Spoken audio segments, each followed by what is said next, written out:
ಇನ್ನು ಮುಂದೆ ನಿಮ್ಮ ನೆಚ್ಚಿನ ಧಾರಾವಾಹಿಗಳ ಫುಲ್ ಎಪಿಸೋಡ್ಗಳು ಸನ್ ನೆಕ್ಸ್ಟ್ ಆಪ್ನಲ್ಲಿ ಮಾತ್ರ. I'm happy.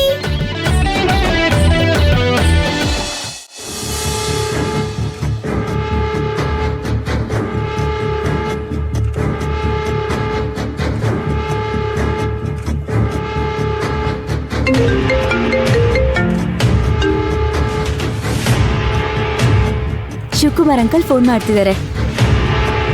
ಅವ್ರೇ ಕಾಲ್ ಮಾಡ್ತಾರೆ?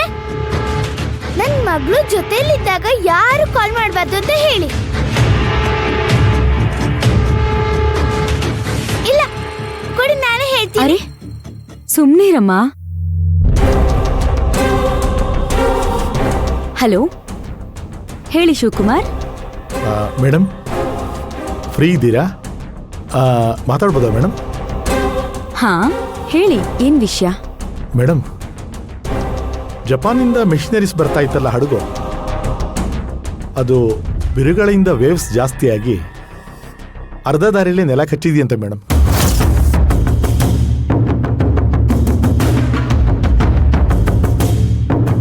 ಮಂಗಳೂರು ಪೋರ್ಟಿಂದ ಕಾಲ್ ಮಾಡಿದ್ರು. ಓ ಮೈ ಗಾಡ್, ಇವಾಗ ಏನ್ ಮಾಡುದು ಶಿವಕುಮಾರ್? ಅದೇ ಗೊತ್ತಾಗ್ತಾ ಇಲ್ಲ ಮೇಡಮ್. ಕಾರ್ಗೋ ಶಿಪ್ಪು ತುಂಬ ಇರುತ್ತೆ, ಅದು ಆಚೆ ತೆಗೆಯೋದು ತುಂಬ ಕಾಂಪ್ಲಿಕೇಶನ್ ಆಗುತ್ತೆ ಮೇಡಮ್. ಟೋಯಿಂಗ್ ಬೋಟಿಂದ ಶಿಪ್ನ ವಾಪಸ್ಸು ಸಮುದ್ರಕ್ಕೆ ಎಳಿಬೋದು, ಆದರೆ ಹಾಗೆ ಮಾಡುವಾಗ ಎಲ್ಲ ಟೈಮು ಸಕ್ಸಸ್ ಆಗಲ್ಲ. ಕೆಲವೊಮ್ಮೆ ತುಂಬ ಭಾರಕ್ಕೆ ಆ ಶಿಪ್ಪು ಮುಳುಗೋಗಬಹುದು. ಇಂಥ ಪ್ರಾಬ್ಲಮ್ಸ್ ಬೇರೆ ಕಂಪನಿಗೆ ಆಗೋದನ್ನ ನಾನು ಕೇಳಿದ್ದೀನಿ, ಆದ್ರೆ ಇವಾಗ ಇದು ನಮ್ ಕಂಪನಿಗೆ ಆಗಿದ್ಯಲ್ಲ, ನಾನಿದನ್ನ ಎಕ್ಸ್ಪೆಕ್ಟೇ ಮಾಡಿರ್ಲಿಲ್ಲ. ಹೌದು ಮೇಡಮ್, ನಾನು ಇದನ್ನ ಎಕ್ಸ್ಪೆಕ್ಟ್ ಮಾಡಿರಲಿಲ್ಲ. ಮಂಗಳೂರು ಪೋರ್ಟಿಂದ ಕಾಲ್ ಬಂದಾಗ ನಮ್ಮ ಶಿಪ್ಪು ಮಂಗಳೂರು ರೀಚ್ ಆಗಿದೆ, ಅದಕ್ಕೆ ಕಾಲ್ ಮಾಡ್ತಾ ಇದ್ದಾರೆ ಅಂತ ಅಂದ್ಕೊಂಡೆ. ವಿಷಯ ಕೇಳಿ ನನಗೆ ಶಾಕ್ ಆಯಿತು ಮೇಡಮ್. ಎಲ್ಲ ಸರಿ ಇದೆ ಅಂತ ಸ್ವಲ್ಪ ರಿಲ್ಯಾಕ್ಸ್ ಆದ ಹಾಗೆ ಈ ತರ ಸಮಸ್ಯೆಗಳು ಬರುತ್ತಲ್ವಾ ಶಿವಕುಮಾರ್? ನಮಗಿರೋ ಕಾನ್ಫಿಡೆನ್ಸೇ ಕಳ್ದೋಗ್ಬಿಡುತ್ತೆ. ಅಲ್ಲ, ನಾವು ಮಾಡದೇ ಇರೋ ತಪ್ಪಿಗೆ ನಾವು ಅನುಭವಿಸ್ಬೇಕಾಗ್ತಾ ಇದೆ ಇವಾಗ. Let us hope for the best madam. ಸರಿ ಶಿವಕುಮಾರ್, ನೀವು ಅವ್ರ ಹತ್ರ ಫಾಲೋ ಅಪ್ ಮಾಡಿ ನನ್ಗೆ ಅಪ್ಡೇಟ್ ತಿಳಿಸಿ. ಸರಿ ಮೇಡಮ್.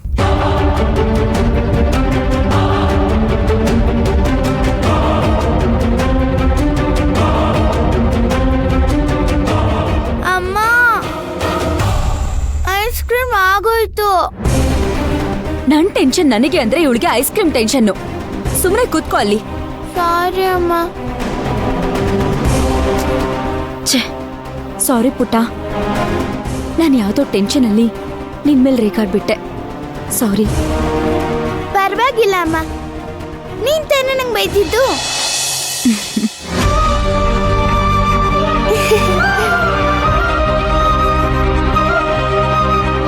ಇವಾಗ ಕುಡಿಸ್ತೀಯ ಇನ್ನೊಂದು ಐಸು?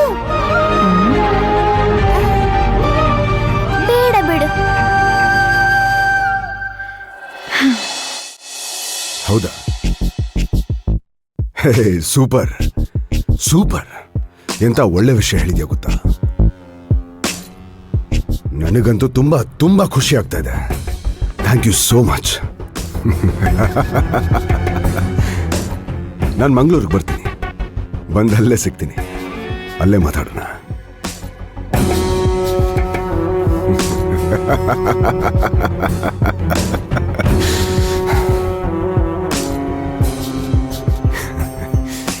ರಾವಣ್ ಭಾಯ್, ಏನ್ ರಾವಣ್ ಭಾಯ್ ಸಿಕ್ಕಾಪಟ್ಟೆ ಖುಷಿಯಾಗಿದ್ದೀರಾ? ಏನಾದ್ರೂ ಲಾಟ್ರಿ ಗೀಟ್ರಿ ಹೊಡಿತಾ? ಲಾಟ್ರಿ ಜೊತೆ ನಿಧಿ ಸಿಕ್ಕಿದ್ರೆ ಹೇಗಿರುತ್ತೋ ಅಷ್ಟು ಖುಷಿಯಾಗಿದ್ದೀನಿ ನಾನು. ಏನದು ಆ ಥರ ಗುಡ್ ನ್ಯೂಸ್? ಶಿವಗಾಮಿ ಮಿಷನರೀಸ್ ಬರ್ತಾ ಇದ್ದಂತೆ ಶಿಪ್ಪು ಗಾಳಿ ಜಾಸ್ತಿಯಾಗಿ ನೆಲ ಕಚ್ಚಿದೆಯಂತೆ.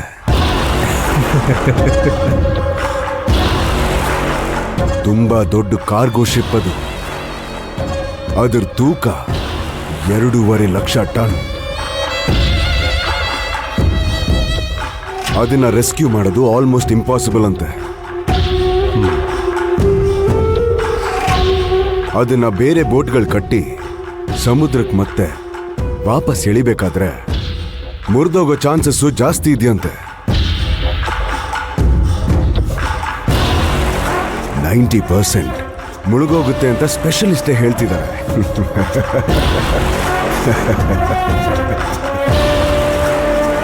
ಇದನ್ನ ಮಂಗಳೂರು ಕಡೆಯಿಂದ ಒಬ್ರು ನನಗೆ ತುಂಬಾ ಪರಿಚಯ ಇದ್ದವರೇ ಕಾಲ್ ಮಾಡಿ ಹೇಳಿದ್ರು.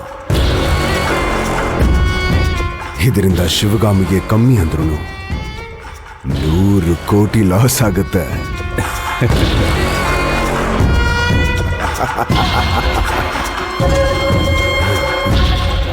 ಬಾಸ್, ಅದು ಮುಳುಗುತ್ತೋ ಇಲ್ವೋ ಅಂತ ಡೌಟ್ ಇದ್ರೆ ನಮ್ಮವ್ರನ್ನ ಯಾರನ್ನಾದ್ರೂ ಕಳಿಸ್ಬಿಟ್ಟು ಬಾಂಬ್ ಬಿಟ್ಟು ಉಡಾಯಿಸ್ಬಿಟ್ರೆ?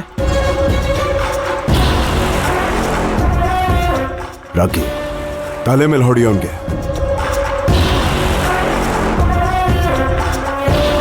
ಇವತ್ತೆಲ್ಲ ನಾಳೆ ಸಾಯ್ತಾರೋ ಮುದ್ಕನ್ನ ಕೊಲೆ ಮಾಡೋಣ ಅಂತ ಹೇಳ್ತಿದ್ದಾನೆ. ಯಾಕೆ? ಮೈ ಮೇಲೆ ಕೇಸ್ ಹಾಕಿಸ್ಕೊಳಕ್ಕ. ಅದು ಹೆಂಗಿದ್ರು ಮುಳುಗೋಗುತ್ತೆ. ನಾವ್ಯಾಕೋ ಬಾಂಬ್ ಬಿಡೋದು? ರಾಕಿ, ಈ ನನ್ನ ಮಗನ ವಿಷಯದಲ್ಲಿ ಸ್ವಲ್ಪ ಹುಷಾರಾಗಿರು. ಏನೋ ಮಾಡಕ್ ಹೋಗಿ ಇನ್ನೇನೋ ಮಾಡ್ತಾನೆ.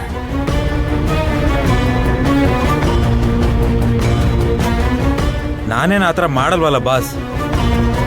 ಯಾಕೆ? ಆ ಪ್ರಶ್ನವನ್ನ ಸಾಯಿಸಿದ್ಯಲ್ಲ, ನಮ್ಗೇನು ಹೇಳಿದ್ದ? ಅದು ಕೈ ಮೀರಿ ಆಗೋಯ್ತು ಬಾಸ್. ಜಸ್ಟ್ ಮಿಸ್ ಆಗಿದ್ರೆ ಇಷ್ಟೊತ್ತಿಗೆ ಕಂಬಿ ಎಣಿಸ್ತಾ ಇದ್ದೆ.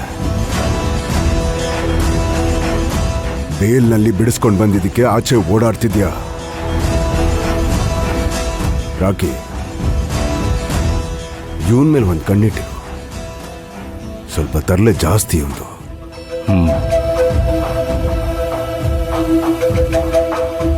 ರವಣ್ ಭಾಯ್, ಶಿವಗಾಮಿಗೆ 100 ಕೋಟಿ ಲಾಸ್ ಆಗ್ತಾ ಇದೆ. ಅದ್ರ ಬಗ್ಗೆ ಖುಷಿ ಪಡೋ ಸಮಯದಲ್ಲಿ ಇವನ್ ಬಗ್ಗೆ ಏನ್ ಮಾತು? ನಾನೊಂದಷ್ಟು ಕಾಲ್ ಮಾಡಬೇಕು, ಮಾಡ್ಬಿಟ್ಟು ಬರ್ತೀನಿ. ಆಚೆ ಹೋಗಕ್ಕಿದೆ. ಸರಿ ರವಣ್ ಭಾಯ್, ಆಯ್ತು.